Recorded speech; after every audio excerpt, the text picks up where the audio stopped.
evening, everyone. In our previous class, I mean in yesterday class, I have clear your doubts. ठीक है, हमने कुछ आपके doubts clear करे थे. Yes, so today we'll start our new topic. Okay. Yes, हमने कुछ sites के बारे में we have studied about some sites की sites कौन कौन सी होती हैं. There were two types of sites. That is the habitation site and a factory site. So habitation site is means where the people used to live in ancient time. जहाँ पे जिस time पे जब पुराने लोग जो है रहते थे उसको जो है habitation site बोला जाता है. And what factory site is? Factory site is where people used to make tools and out of stones. जहाँ पे जो है लोग जो स्टोन टूल्स वगैरह जब बनाते थे that is called factory site. So I told you to learn three places है ना, जहाँ हमने बिम्बेक्ता and Hunsgi and Kurnool caves. मैंने आपको बोला था कि you have to learn these three names, these three important sites. ठीक है. So now what one of the oldest habitation site. अब उन तीनों में से हम एक ओल्डेस्ट हैबिटेशन साइट मींस जहां पे लोग पुराने जमाने में या एंशिएंट टाइम में रहते थे. सो this is the example of oldest habitation site that is in बिम्बेक्ता. बिम्बेक्ता जो अब प्रेजेंट डे मध्य प्रदेश में है. ठीक है. तो ये मध्य प्रदेश यानी कि बिम्बेक्ता जो है प्रेजेंट डे में मध्य प्रदेश में है. So this is the important and oldest habitation site. ठीक है. जो बहुत ही पुरानी और जो फेमस हैबिटेशन साइट थी दैट इज बिम्बेक्ता. So this is an old site with caves. आप you can see in this picture this is an old site with caves and rock shelters. यहाँ पे केव्स बनी हुई है, गुफा बनी हुई है और ये रॉक शेल्टर से पूरा जो है रॉक से कवर्ड है ये area. People chose these natural caves because they provide shelter from rain, heat and wind. लोग जो है ये नेचुरल केव्स जो है चूज करते थे, इसमें रहते थे. क्यों? Just to protect themselves from the rain, heat and wind. बारिश से, बहुत तेज धूप से या बहुत तेज जब हवा चल रही होती है या जब ठंड पड़ती थी उस टाइम, तो लोग जैसे अपन आज के टाइम में हाउसेस में रहते हैं उस टाइम पे ये सब नहीं होता था. ठीक है. In ancient time people used to live in rock shelters और caves to protect themselves from rain, heat and wind. These rock shelters are close to Narmada valley. ठीक है. ये जो रॉक शेल्टर्स हैं ये किसके पास है, कौन सी वैली के पास है? That is Narmada valley. So this is the oldest habitation site that you have to remember. ठीक है. इसके ऊपर बहुत से क्वेश्चंस आते हैं कि which is the oldest habitation site, या tell some more details about बिम्बेक्ता, या वेयर इन प्रेजेंट डे बिम्बेक्ता लोकेटेड.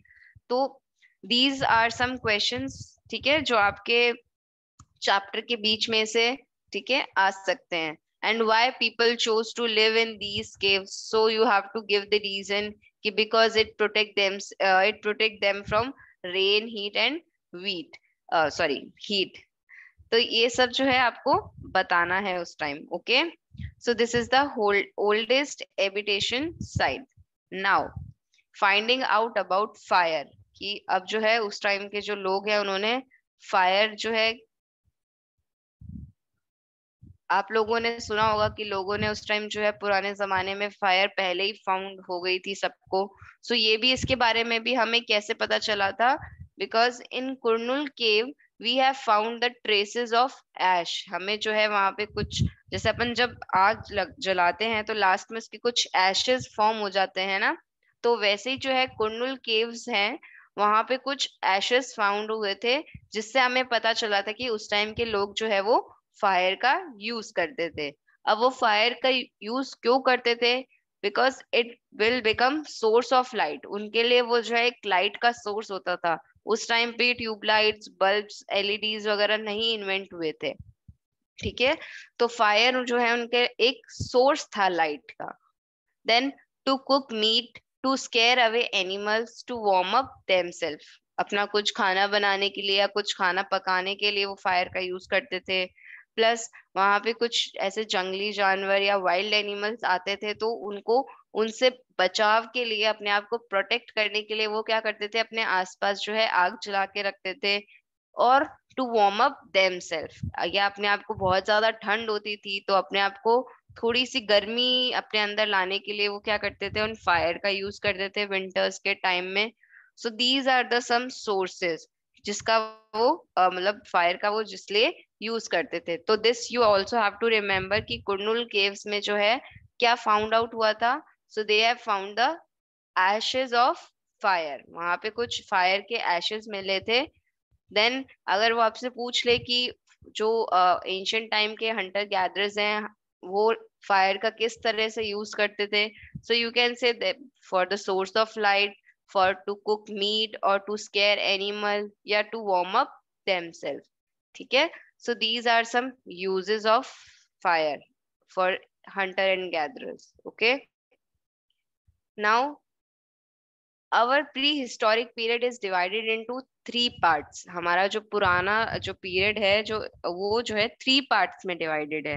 ठीक है, सो हम प्री हिस्टोरिक पीरियड को स्टोन एज भी बोलते हैं। हम स्टोन एज क्यों बोलते हैं, इसका प्री हिस्टोरिक पीरियड को स्टोन एज इसलिए कहा जाता है क्योंकि उस टाइम में क्या होता था, प्री हिस्टोरिक पीरियड में लोग जो है स्टोन टूल्स का बहुत यूज करते थे। तो इसलिए उस पीरियड को, उस समय को जो है, या उस पर्टिकुलर ईयर में जब ये सब होता था तो उसको जो है हम स्टोन एज पीरियड भी बोलते हैं।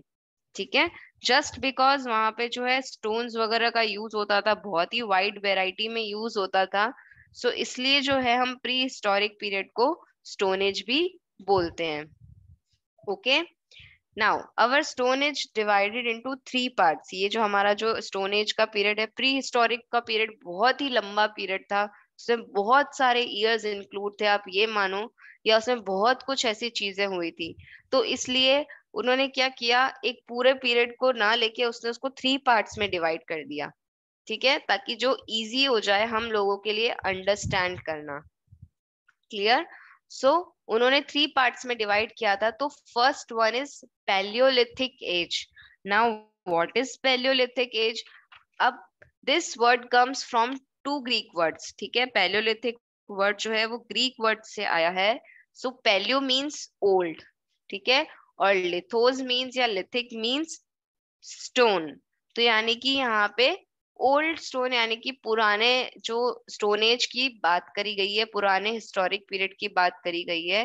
This period extends from 2 million years ago to about 12,000 year ago. अब ये जो पीरियड है, यानी कि इस ये जो पैलियोलिथिक एज जिस पीरियड को नाम दिया गया है, उसमें क्या था, 2 मिलियन ईयर्स से लेके 12,000 ईयर्स अगो तक, मतलब 2 मिलियन ईयर्स से 12,000 ईयर्स जो है इंक्लूड है। ठीक है, then this long stretch of time. अब पैलियोलिथिक पीरियड खुद ही एक इतना बड़ा पीरियड था जिसमें आप देख सकते हो 2 मिलियन ईयर्स से लेकर 12,000 ईयर्स तक जो है बात की गई है। तो अब पैलियोलिथिक खुद इतना बड़ा पीरियड था कि उसको भी 3 पार्ट्स में डिवाइड कर दिया।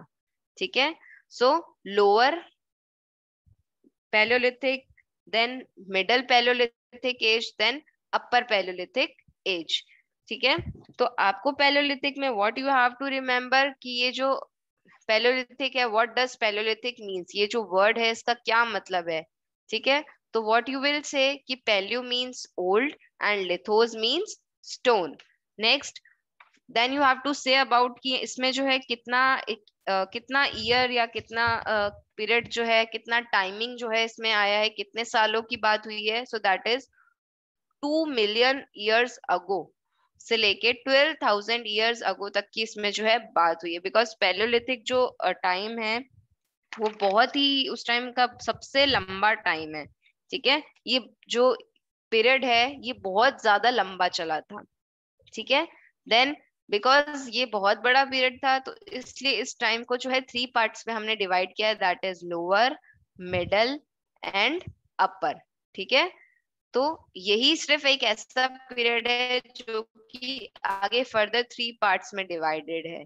ठीक है, इसके अलावा जो बाकी के 2 हिस्टोरिक पीरियड है वो आगे और कोई पार्ट्स में डिवाइडेड नहीं है, बिकॉज ये सबसे बड़ा पीरियड था इसलिए इसको भी हमने जो है 3 पार्ट्स में डिवाइड कर दिया। नाउ अब किसी ने मुझसे पूछा था कि मैम फायर का डिस्कवरी पहले हुई थी या व्हील का इन्वेंशन पहले हुआ था। तो पैलियोलिथिक में क्या हुआ था, जो हमारा जो लोअर स्टोन एज यानी कि ये वाला जो टाइम था, इसके खत्म होते होते ही हमने क्या किया था, फायर की डिस्कवरी की थी। हमने नहीं, मतलब हंटर और गैदरर्स ने जो है फायर की डिस्कवरी करी थी। तो पैलियोलिथिक एज में यानी कि एकदम स्टार्टिंग वाला जो प्री हिस्टोरिक पीरियड है ये हमारा, दैट इज पैलियोलिथिक के टाइम में जो है फायर का डिस्कवर हुआ था। ठीक है, यानी कि हंटर गैदरर्स ने जो है उस टाइम फायर की डिस्कवरी करी थी। ओके, यहाँ पे उन्होंने अपना फायर जो है खुद से सब बनाया था, या जैसे भी उन्होंने जो भी आर्ट, जो भी प्रोसेस उन्होंने लगाया। ठीक है, सो ये आपका जो इसके जो फायर के जो ट्रेशेस, एसेस एशेस के जो ट्रेसेस वगैरह थे वो सब हमें कहाँ से मिले थे, that is from Kurnool caves. तो ये आपको याद रखना है। Okay, so this is about the palaeolithic age. ये जो सारा था आपका पैलोलिथिक एज के बारे में था, जिसमें आपको 3 to 4 points you have to remember। एक इसमें फायर वाला point you can add। okay, yes, now next is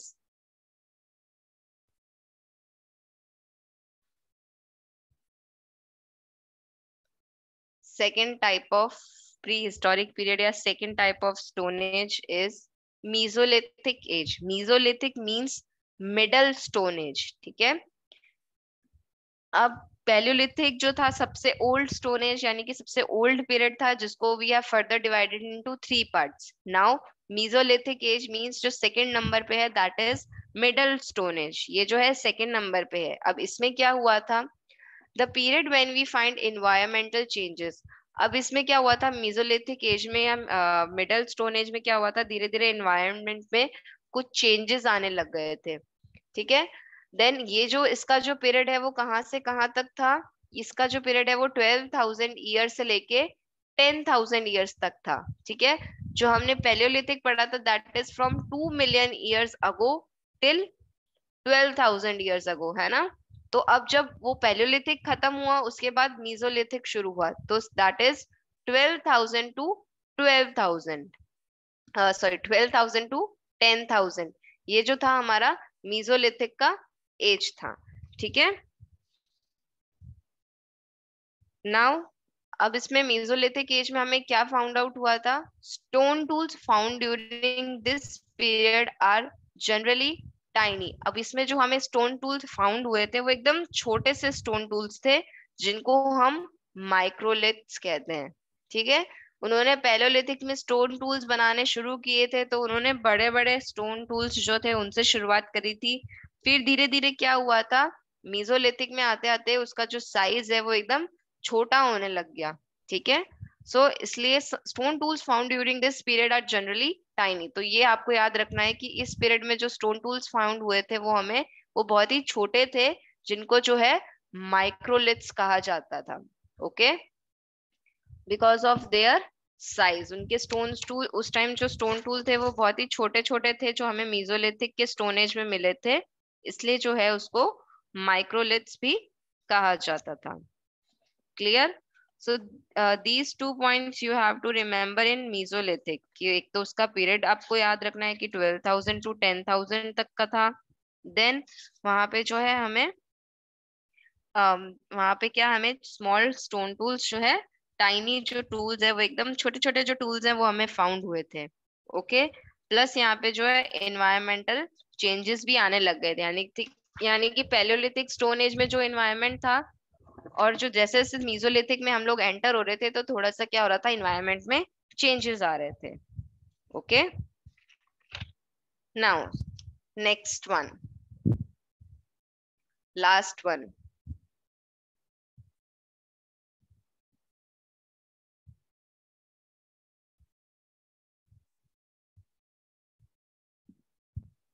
yes, now last one is neolithic as.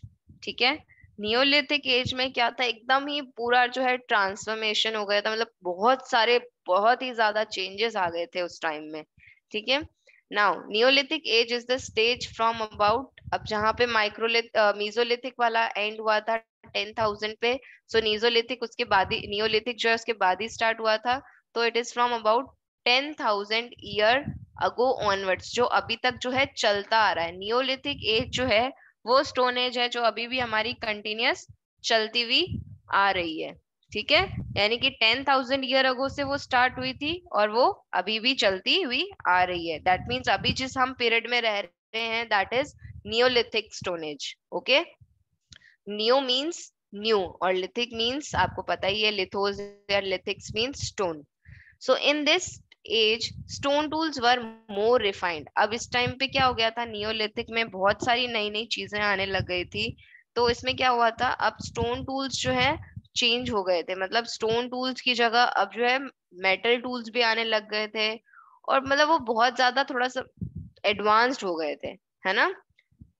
तो metal tools has also starting being used. Neolithic में क्या हो गया था, stone tools जो है उसमें बहुत सारे चेंजेस आ गए थे, प्लस साथ में क्या हो रहा था, मेटल टूल्स का भी जो है इन्वेंशन हुआ था, या मेटल टूल्स भी जो है बनने लग गए थे। इस ये जो एक ऐसा पीरियड है जिसमें बहुत सारे चेंजेस आए थे नियोलिथिक। बिकॉज नियोलिथिक एज क्या है, हमारा स्टोन एज जो आज भी चलता आ रहा है। आज भी जिस हम स्टोन एज में या प्री हिस्टोरिक पीरियड के टाइम में रह रहे हैं, तो वो नियोलिथिक एज है जो कि 10,000 ईयर अगो से स्टार्ट हुआ था और वो अभी तक चलता हुआ आ रहा है। इसमें क्या हुआ था, उस टाइम पे लोगों को नहीं पता था कि भाई एग्रीकल्चर और कल्टीवेशन की प्रोसेस भी होती थी।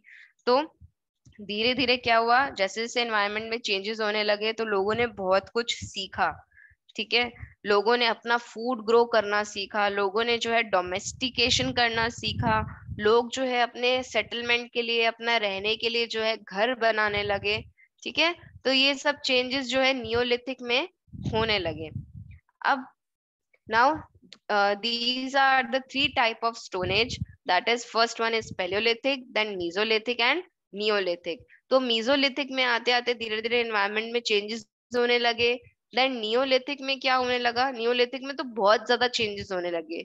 यहाँ पे आप एग्जाम्पल देखो, एक मोस्ट इंपॉर्टेंट एग्जाम्पल दे रखा है कि स्टोन टूल जो है थोड़े से रिफाइन होने लगे, थोड़े से और अच्छे बनने लगे, थोड़े से एडवांस्ड होने लगे।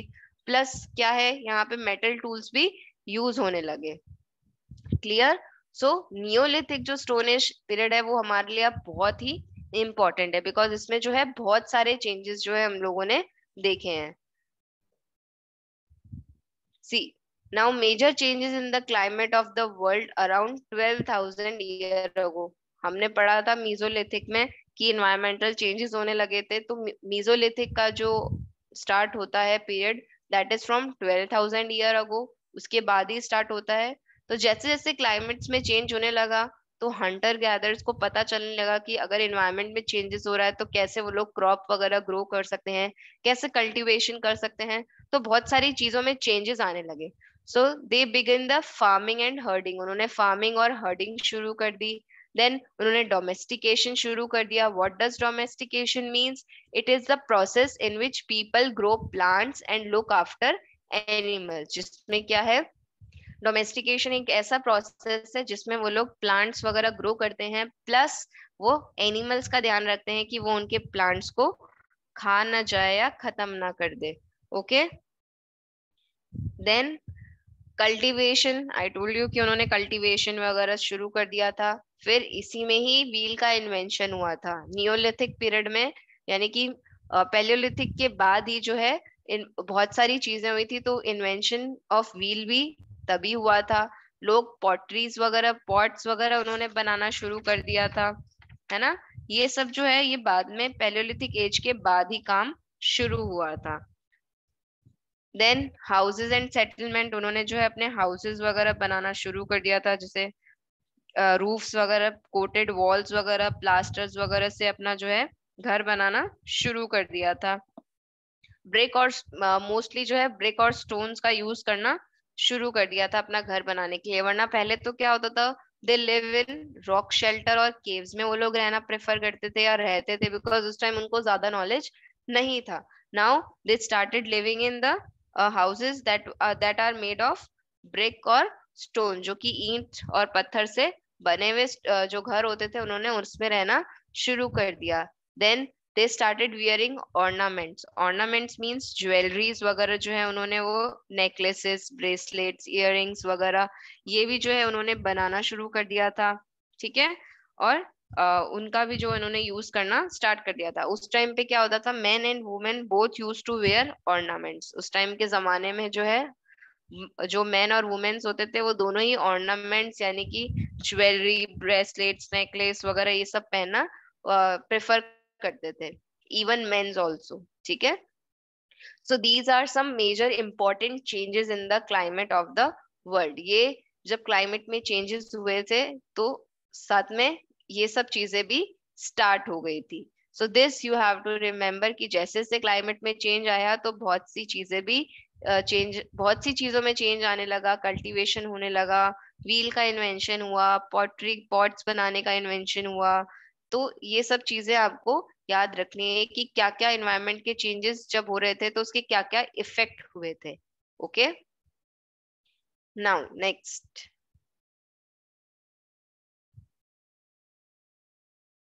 सम इम्पोर्टेंट नियोलिथिक साइट्स। अब कुछ इम्पोर्टेंट नियोलिथिक साइट्स भी जो है पुरानी एकदम नियोलिथिक, बिकॉज 10,000 ईयर अगो जो है नियोलिथिक एज हमारा स्टार्ट हुआ था। तो उस टाइम की कुछ इम्पोर्टेंट साइट्स या फेमस साइट्स के बारे में हम लोग पढ़ेंगे। तो दो साइट्स के बारे में हम लोग पढ़ेंगे। ओके, दो साइट्स के बारे में हम लोग पढ़ेंगे। First is Burzahom. ठीक है, फर्स्ट जो साइट है वो बुरजोम साइट है। So Burzahom is present day is located in Kashmir. जो कश्मीर में है प्रेजेंट डे में, वो कहाँ लोकेट करती है, कश्मीर साइड में। People built pit houses which were dug into the ground. अब उस टाइम के लोग क्या थे, बुरजोम में ऐसा क्या फेमस उनको मिला, बुरजोम में उनको क्या उन्होंने क्या देखा कि पीपल बिल्ट पिट हाउसेस। पिट हाउसेस क्या होते थे, जो ग्राउंड के अंदर है ना, उन्होंने कुछ हाउसेस अपने डिग किए हुए होते थे। अब वो लोग क्या होते थे, कुछ लोग जो है उस टाइम ऐसे घरों में रहते थे, ठीक है, जो कि अंदर ग्राउंड के अंदर जो उन्होंने कुछ पिट हाउसेस बनाए हुए होते थे। ठीक है, तो बुरजोम में जो है हमें ये सब कुछ देखने को मिला, जिससे हमें पता चला था कि उस टाइम की हंटर गैदरर्स या जो भी लोग हैं वो उन्होंने बुरजोम में भी कुछ किया है। लाइक बुरजोम में भी वो लोग रहे थे कुछ टाइम के लिए। तो वहां पे हमें पिट हाउसेस देखने को मिले थे। पिट हाउसेस वो हाउसेस होते हैं जो ग्राउंड के अंदर डिग किए हुए होते हैं। और वहां से हमें और क्या क्या चीजें मिली थी, हमें कुकिंग पॉट्स मिले थे। Cooking arts have also found inside and outside the earth huts. यानी कि हमें जो है वहां पे कुकिंग अर्ट्स भी फाउंड हुए थे, हट के बाहर और अंदर भी, which suggests that depending on the weather people could cook food either indoor or outdoor। जिससे क्या पता चलता है हमें कि वहां पे जो लोग हैं, वहां उस टाइम के जो लोग थे वो वेदर के अकॉर्डिंग या तो खाना बाहर बनाते थे या खाना घर के अंदर बनाते थे। अब ज्यादा ठंड होती थी तो वो अपने उस पिट हाउसेस में वो लोग चले जाते थे और वहां पे जो है अपना खाना बनाते थे। और अगर वेदर अच्छा होता था, सही होता था, नॉर्मल होता था, तो वो अपना जो खाना है वो घर के बाहर बनाते थे। ठीक है, सो वहां पे और हमें वहां पे क्या फाउंड हुआ था, वहां पे हमें कुछ स्टोन स्टोन टूल्स भी फाउंड हुए थे। और बहुत सारे कुछ मटेरियल्स वगैरह भी हमें फाउंड हुए थे, लाइक कॉटन वगैरह, है ना। So that's why it is an important Neolithic site, क्योंकि वहां पे हमें कुछ उनके रिमेन्स मिले थे। तभी जो है हमें बुरजोम के बारे में पता चला था, तभी आर्कियोलॉजिस्ट ने इसके बारे में और स्टडी करी थी। So this is the first important neolithic site. See many kind of earthen pots and stone tools are also found. मैंने आपको पहले ही क्लियर कर दिया। ठीक है, now next second site is Mehrgarh. Now, this site is located in a fertile plain near the Bolan Pass, which is one of the most important routes to Iran. अब ये क्या है, महगृह जो है, इसकी जो साइट है वहां पे क्या है, एकदम फर्टाइल प्लेन है। वहां पे जो वहां का जो सॉइल है या वहां का जो साइट है वहां की जो, वो हमारे एग्रीकल्चर में बहुत अच्छे से हमें हेल्प करती है ग्रो एग्रीकल्चरिंग की प्रोसेस में। ठीक है, तो ये जो आपका जो फर्टाइल प्लेन था वो बोलान पास के पास था, which is one of the most important routes to Iran. वो बोलान पास क्या है, इम्पोर्टेंट रूट है जो ईरान की तरफ जाता है। ईरान और बोलान पास एक दूसरे को कनेक्ट करते हैं। Okay, Mehrgarh was probably one of the places where people learned to grow barley, wheat and rear sheep and goats for the first time in this area. इस एरिया में फर्स्ट टाइम क्या हुआ था, barley और wheat grow हुई थी, plus ship की rearing start हुई थी, गोट्स वगैरह जो उनका भी जो रियरिंग स्टार्ट हुआ था फॉर द फर्स्ट टाइम। इस एरिया में ये सब चीजें जो है फर्स्ट टाइम हुई थी। वहां पे लोगों ने क्रॉप्स ग्रो करना लर्न किया था, रियरिंग ऑफ शीप एंड गोट का भी जो उन्होंने फर्स्ट टाइम जो है इस एरिया में सीखा था। Next, the people of Mehrgarh believed in life after death. अब यहाँ के लोग क्या थे, यहाँ के लोग जो है ये बिलीव करते थे कि लोग जो है मरने के बाद भी लोगों की कोई लाइफ होती है, मतलब वो किसी ना किसी फॉर्म में जो है मरने के बाद भी वो किसी ना किसी फॉर्म में कहीं ना कहीं प्रेजेंट होते हैं। ठीक है, तो वहां के लोग ऐसा मानते थे कि मरने के बाद भी जो है लोगों की एक लाइफ होती है। तो इसलिए क्या होता था यहाँ पे, therefore they buried dead bodies with their livelihood thing. अब यहाँ पे क्या होता था, आपसे पूछ ले कि ऐसी कौन सी प्लेस है जहाँ पे जब पुराने जमाने में या एंशियंट टाइम में जब लोगों को मरने के बाद दफनाया जाता था तो उनके साथ जो है उनकी कुछ चीजें भी दफनाई जाती थी। तो महग्रह एक ऐसी प्लेस है जहाँ पे लोगों का, बिकॉज लोगों का ये मानना था कि लोगों की मरने के बाद भी कोई लाइफ है, यानी कि मरने के बाद भी वो किसी ना किसी तरह किसी ना किसी फॉर्म में कहीं ना कहीं प्रेजेंट होंगे। तो इसलिए क्या होता था, उन जब वो मरते थे, ठीक है, जब उनकी डेड बॉडीज को बरी किया जाता था, दफनाया जाता था, तो उनके साथ उनकी कुछ चीजें भी दफनाई जाती थी। ठीक है, why, because they believe in life after death. इसलिए वो क्या करते थे, जब भी कोई मरता था, जैसे आपकी बुक में एक एग्जाम्पल भी दिया हुआ है कि जैसे एक पिक्चर दी हुई है जिसमें जो एक आदमी को, जब एक जो मैन को जो बरी किया जा रहा है, दफनाया जा रहा है, तो उसके साथ उसकी गोट शीप्स या कुछ उसके अर्दन पॉट्स या उसकी कुछ ज्वेलरी, उसके साथ उसको जो है पूरा बरिड किया गया है, दफनाया गया है। Why, because they believe life after death. इसलिए जो है लोगों को उस टाइम पे उनकी चीजों के साथ दफनाया जाता था। ठीक है, next, the houses were found in square और रेक्टेंगुलर शेप। उस टाइम पे क्या होता था, उधर के जो हाउसेस थे वो स्क्वायर और रेक्टेंगुलर शेप के होते थे। Let me show you a picture कि उस टाइम जो उनके घर थे वो कैसे बने हुए होते थे। सी, ये उस टाइम उनके घर ऐसे होते थे, स्क्वायर और रेक्टेंगुलर शेप के। मेहरगढ़ में जो एंशियंट टाइम में जो हमें घर मिले थे वो इस शेप के मिले थे, स्क्वायर और रेक्टेंगुलर शेप। क्लियर?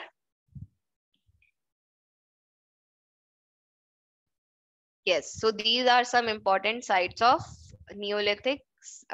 ठीक है, so this is your chapter. आपका जो चैप्टर है यहाँ पे ओवर हो जाता है, सेकंड चैप्टर।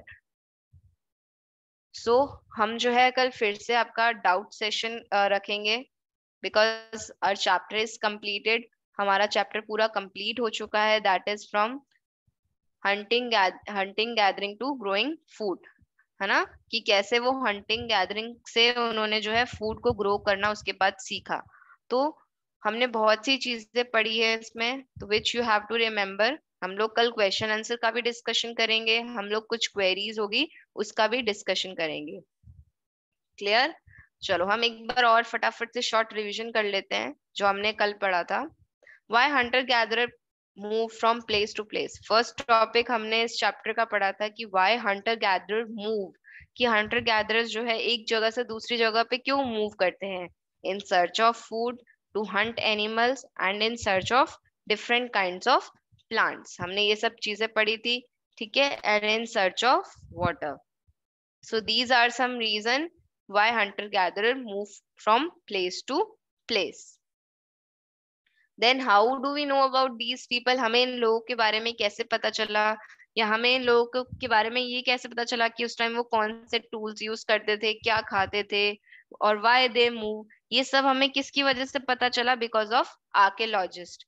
बिकॉज उन्हें कुछ ऐसी चीजें मिली, उन्होंने कुछ ऐसी चीजें डिग आउट करी, कुछ ऐसी चीजें एक्सकवेट करी जिसकी वजह से जो है हमें पता चला था कि why people move, या what people use, या what people made, what they eat। उस टाइम के बारे में हमें बिकॉज ऑफ आर्कियोलॉजिस्ट हमें ये पता चला था। Now what they have found the wood tool or stone tool. हमने जो है आगे wood tool and stone tools के बारे में पढ़ा था कि stone tools का हमें क्यों यूज होता है. स्टोन टूल्स उस टाइम के जो हंटर गैदरर्स थे वो मीट वगैरह कट करने के लिए या कुछ आपका स्टिचिंग करने के लिए या ग्राउंड में से कुछ डिग करने के लिए या कुछ चॉपिंग करने के लिए दे यूज स्टोन टूल्स. ठीक है. Then I told you to remember these important sites, Bhimbekta, Hangsai and Kurnul caves. ठीक है. People choose to live here. Why? Because they are near to lakes and rivers. ठीक है.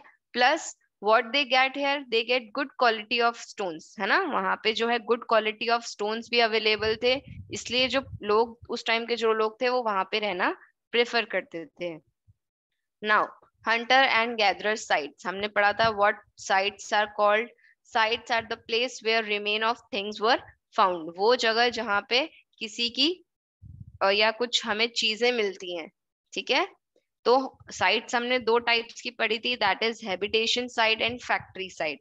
So what is habitation site? Habitation site is the site where people used to live. यानी कि पुराने time में जो लोग वहां रहते थे, those sites are called habitation site. So this includes cave and rock shelter. As you can see in this picture, आपको पीछे cave और rock shelters दिख रही होंगी, है ना. So this is habitation site. Now what is factory site? Factory site is the place where stone was found and where people made tools. यानी कि जो लोग वहां पे काम करते थे, स्टोन टूल्स वगैरह बनाते थे, वो कौन सी साइट कहलाती थी? Factory site. Okay. Now this is one of the oldest habitation site जो कि कहाँ पे लोकेट करती है प्रेजेंट डे में? मध्य प्रदेश में. ठीक है. यहाँ पे ये सबसे ओल्डेस्ट साइट है with caves and rock shelters. Why people chose to live in these caves and rock shelters? Because it protect them from rain, heat and wind. ठीक है. ये उनको इन तीन चीजों से बचाती थी. And this rock shelter is very close to Narmada Valley. Then we have learned about fire. कि फायर के जो कुछ एशेज या कुछ ट्रेसेस है वो हमें कहाँ से मिले थे? कुर्नुल केव से मिले थे. ठीक है. हंटर गैदरर्स जो है क्या करते थे? फायर का कैसे यूज करते थे? मीट कुक करने के लिए, अपना फूड कुक करने के लिए, एनिमल्स को भगाने के लिए या खुद को वार्म अप करने के लिए. Okay. Then these are the three stone age period या three historic period. First one is palaeolithic, then mesolithic, है ना, and then Neolithic. So these were the three important prehistoric period we have studied. ये आपको याद रखना है सारा. Then हमने उसके बाद कुछ changes पढ़े थे कि क्या क्या changes आए थे. ठीक है. Then हमने कुछ Neolithic की दो important sites देखी थी. That is Burzom